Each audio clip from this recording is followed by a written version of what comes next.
नमस्कार साथियों, मयूर education YouTube channel में आपका स्वागत है। आज हम पढ़ेंगे कक्षा 10 की गणित के विषय के अंतर्गत यूनिट पहले की वैदिक गणित, जिसमें हमने योग संक्रिया, वैकलन संक्रिया, गुणन संक्रिया तीनों पढ़ लिया था।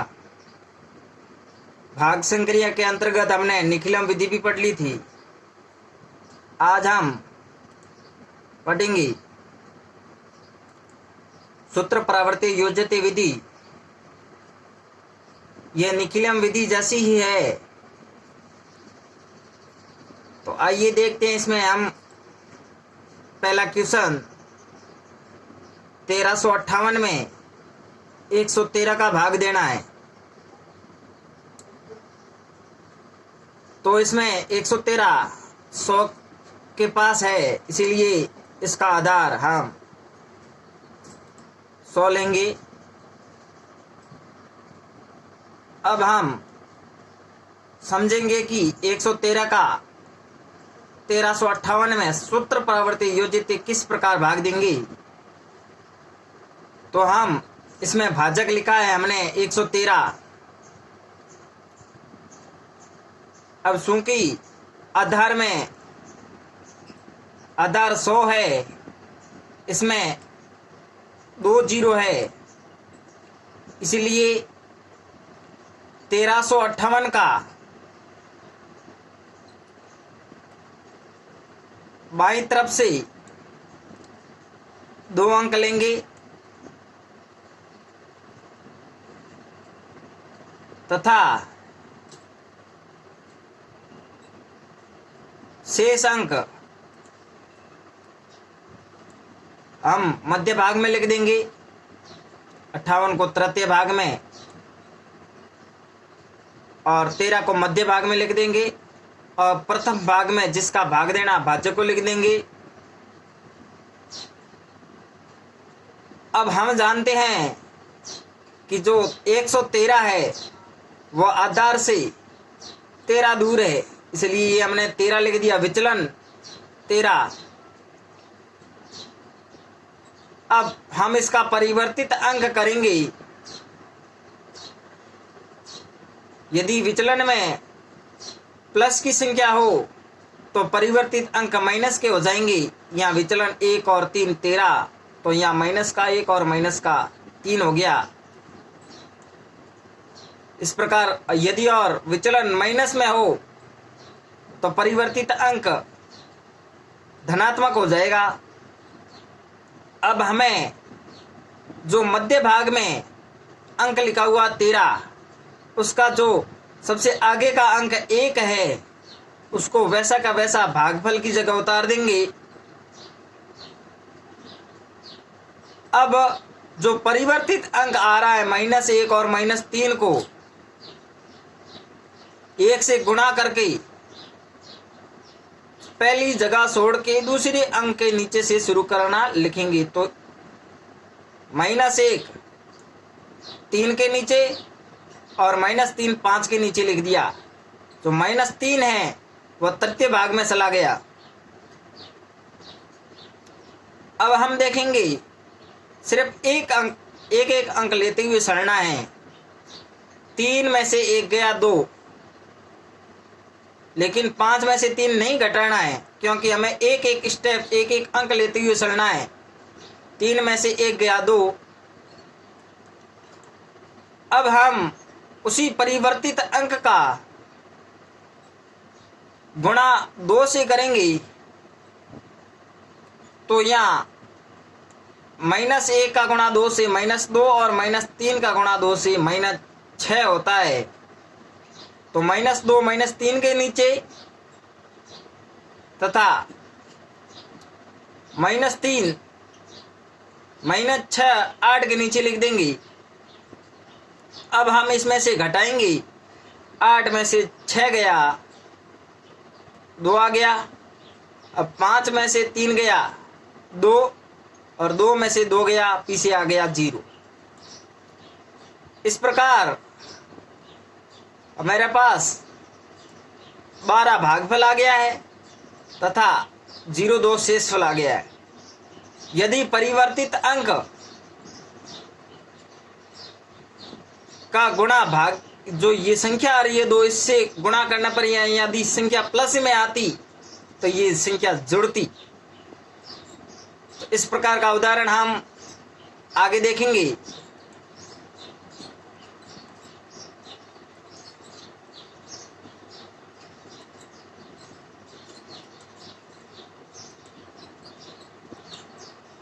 अगला क्वेश्चन है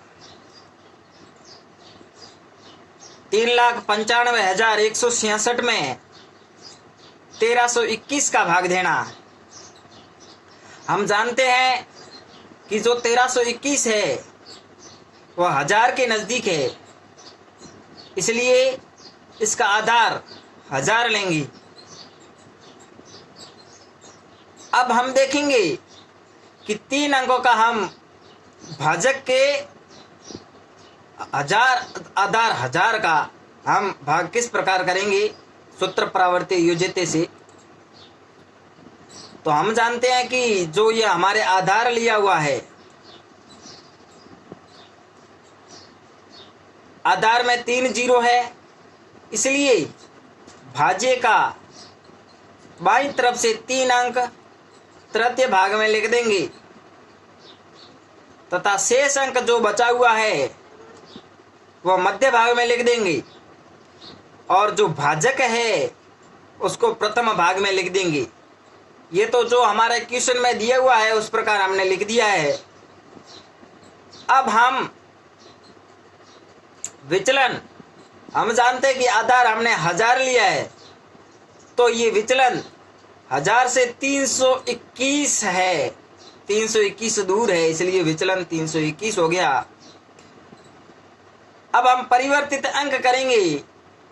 हमारा विचलन प्लस में आ रहा है, धनात्मक आ रहा है, तो परिवर्तित अंक ऋणात्मक हो जाएगा। हमने ऋणात्मक कर दिया, -3, -2 और -1 कर दिया। अब हम वही विधि जो मध्य भाग में अंक लिखा हुआ था 395, उसमें से सबसे आगे का अंक, इकाई का अंक नहीं, सबसे आगे का अंक जो 3 लिखा हुआ है वह 3 भागफल की जगह लिख देंगे। अब पुनः हम 3 का गुणा परिवर्तित अंक से करेंगे। परिवर्तित अंक से गुणा करने पर 3 का गुणा -3 से -9, 3 का गुणा -2 से -6 और 3 का गुणा -1 से -3। अब इनको एक एक अंक को 1 के नीचे लिख देंगे। -9 को 9 के नीचे, 5 को 6, -6 को 5 के नीचे और -3 को 1 के नीचे। अब हम एक एक अंक लेते हुए चलेंगे, पूरे को हम नहीं घटाएंगे। 9 में से 9 गया, 0 आ गया। अब हम वही विधि 0 का गुणा परिवर्तित अंक से करेंगे। तो हम जानते हैं कि 0 का किसी भी संख्या से यदि गुणा करते हैं तो 0 ही आता है, इसीलिए हमने 3 अंकों का गुणा 0 से किया तो 3 अंक आ गए और 3 अंकों के नीचे हमने 0 लिख दिया और जो जगह बचती है उसके आगे डैश लगा दे। अब हम अगला अंक यहाँ जोड़ेंगे। 5 में से 6 जाता नहीं है,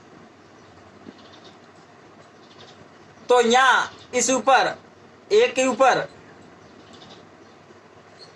बार लग जाएगा। पिछली कक्षा में आपने विनकुलम संख्या पढ़ी थी, तो ये एक विनकुलम संख्या के अंतर्गत हो गया।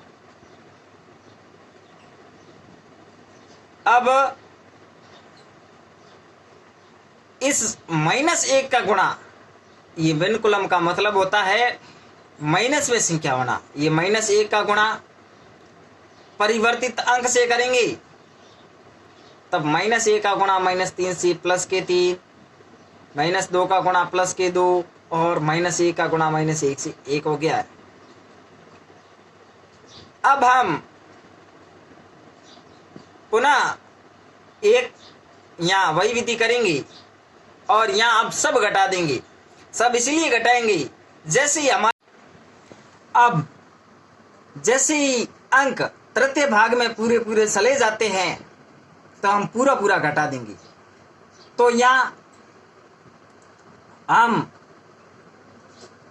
प्लस के जोड़ लेते हैं 3 और 1, 4, 4 में से 3 गया, यहाँ शेष बचा 1 और 6 में से 2 गया 8 और 6 में से 6 और 2 8, 6 और 1 7। इस प्रकार 187 हो गई और ये यहाँ पर बार लगा हुआ है। अब हम देखेंगे, अब 300 ये 1 के ऊपर तो माइनस है, ये भागफल नहीं होगा क्योंकि विनुकुलम संख्या है। अब इनको हम सामान्य संख्या में परिवर्तित करेंगे। अब हम सामान्य संख्या में यदि परिवर्तित करते हैं, सामान्य संख्या में परिवर्तित करते हैं तो जो इकाई का अंक है, जहां से बार लगना शुरू हुआ है, जो विनुकुलम रेखा है वह लगनी शुरू हुई है, उसको 10 में से घटाएंगे। तो 10 में से यदि हम घटाते हैं तो 10 में से 1 घटाया, पीछे रहा 9। अब शेष अंक यदि बार लगा हुआ है तो 9 में से घटाएंगे और 0 और 5 बार लगा हुआ नहीं हो तो भी उसे घटाते हैं, क्योंकि 0 और 5 बार विनुकुलम रेखा नहीं लगती है। तो 9 में से 0 गया 9। अब जैसे ही हमारी विनुकुलम रेखा लगनी बंद हो जाती है तो उसे नीचे एक न्यूनयन लगा दिया जाता है। अब जैसे ही एक न्यूनयन लगा, 3 का एक न्यूनयन होता 2, तो इस प्रकार हमारे भागफल हो गया 299 तथा शेषफल हो गया आपके 187। अब हम इससे आगे देखेंगे ध्वजांक विधि। तो ध्वजांक विधि में हम 23,754 में 74 का भाग देंगे। ध्वजांक विधि में हम 2 अंकों का भाजक है, इसीलिए जो इकाई का अंक है वह ध्वजांक कहलाएगा और जो दही का अंक है वह मुख्यांक कहलाएगा। तो यहाँ मुख्यांक हो गया है 7, ध्वजांक हो गया 4। अब हम जो मुख्यांक है, भाजक का मुख्यांक है, उसे इस तरफ प्रथम भाग में लिख देंगे तथा मुख्यांक को ऊपर की ओर इस प्रकार जैसा दिया हुआ वैसा लिख देंगे। अब हम ये जानते हैं इसमें भी आधार होता है, तो आधार हमें ये पता चल रहा है ये 100 के तो नजदीक है, लेकिन ये 2 अंक है जहां जितना मुख्यांक होता है, जितना ध्वजांक होता है, ध्वजांक में अंक 1 है तो तृतीय भाग में 1 अंक लिखेंगे। यदि ध्वजांक में संख्या 2 हो तो तृतीय भाग में 2 अंक लिखते और शेष अंक को हम मध्य भाग में लिख देते हैं। इस प्रकार ये ध्वजांक विधि है। अब हम 7 का भाग 2 में देते हैं, जाता नहीं है, 2 में देते हैं, जाता नहीं है। फिर हम 23 में देते हैं, तो 23 में हम जानते हैं कि 3 बार गया, हमने 3 लिख दिया, शेष रही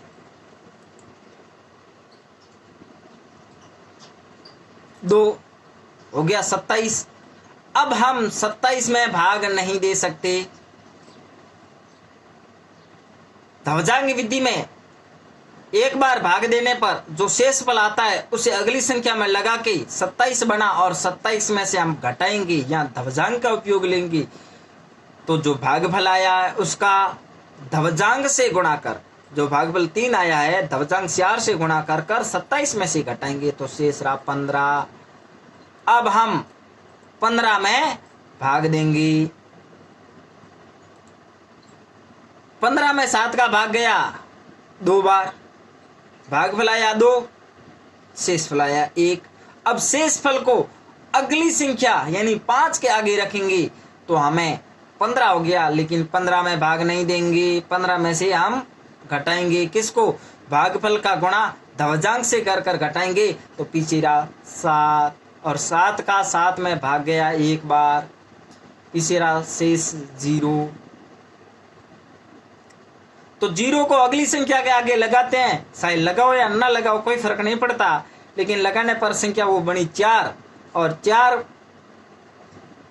4 शेषफल नहीं है, क्योंकि अब हम जो भागफल आया था 1 उसका गुणा ध्वजांक से कर कर घटाएंगे, तो 4 - 1 गुणा 4, तीसरे 0। इस प्रकार आपके भागफल आ गया 321 तथा शेषफल आ गया 0। अब हम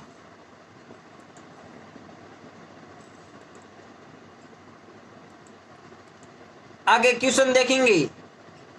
21,112 में 812 का 3 संख्या आ गई, भाजक में 3 अंक आ गए। तो हम देखते हैं, इस बार हमने ध्वजांक में 2 अंक ले लिए। 2 अंक यदि भाजक में हो तो कोई प्रॉब्लम नहीं, एक मुख्यांक और एक ध्वजांक।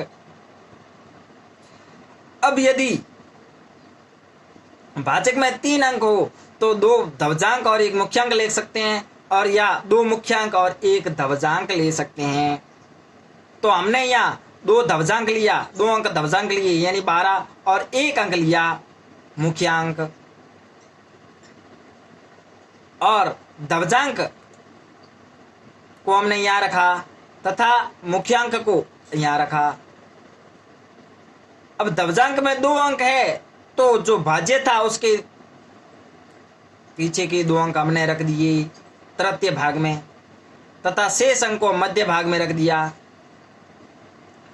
अब हम 8 का भाग 2 में देंगे, 2 में जाता नहीं है, 21 में देंगे, 21 में 2 बार गया नहीं, आया 16, तीसरी 5 रहे तो हमने लगा दिया 51, और 51 में हमें भाग नहीं देना है। 51 में हम यहाँ एक बहुत बड़ी समस्या आएगी, क्योंकि यहाँ ध्वजांक 2 अंक है, तो हम 2 तो घटाएंगे तो ज्यादा हो जाएंगी। इसमें थोड़ी सी अलग 2 अंकों के ध्वजांक में थोड़ी सी अलग विधि है। तो 2 का जो भागफल आया उसका जो हमारे ध्वजांक है उसके आगे वाले अंक से गुणा कर कर हम घटाएंगे, तो आया 49 आया। अब हम 49 में पुनः 8 का भाग देंगे तो भागफल आया 6 और शेषफल आया 1। अब जो शेषफल है उसको लगाया अगली संख्या के आगे, यानी 1 के आगे 11। लेकिन हम जब तृतीय भाग में आ जाते हैं, कोई भी हो तृतीय भाग में आ जाते हैं, तो हम वहां भागफल का नहीं शेषफल का इंतजार करेंगे। वहां भागफल नहीं आएगा कभी, तृतीय भाग में हमेशा कभी भी भागफल नहीं आना है। तो यहाँ हो गया 112, 11 नहीं 112। 112 में से हम अब दूसरी बार यदि हम गुणा करते हैं, एक बार गुणा करने पर इकाई के अंक से, यानी 1 का 2 का भागफल का गुणा ध्वजांक के आगे वाले अंक से घटाएंगे। अब दूसरी बार यदि हम घटाते हैं तो यहाँ 112 में से गुणा कर कर घटाएंगे किसका, जो अभी यष्ट पहले भागफल आया था, भागफल यष्ट पहले आया था 6 का गुणा करेंगे उसके इकाई के सबसे पहले वाले अंक से कर दिया, तथा अब दूसरी बार गुणा करेंगे जो पहले वाला भागफल आया था उसका गुणा द्वितीय अंक से, यानी इकाई अंक से कर दिया। कोष्टक बंद करके इसको गुणा कर लेंगे 10 रे, क्योंकि हम दूसरी बार गुणा कर रहे हैं। यदि तीसरी बार करते तो 100 से करते, तीसरी आपकी विधि नहीं है, आपके 3 अंकों तक ही है, इसीलिए यहाँ 10 से गुणा होगा। और अब लास्ट स्टेप माइनस करेंगे, क्योंकि हमने 6 का 2 से गुणा करके नहीं घटाया, तो -6 गुणा 2, यानी इस 6 का गुणा जो ध्वजांक था ध्वजांक के अंतिम अंक से करेंगे।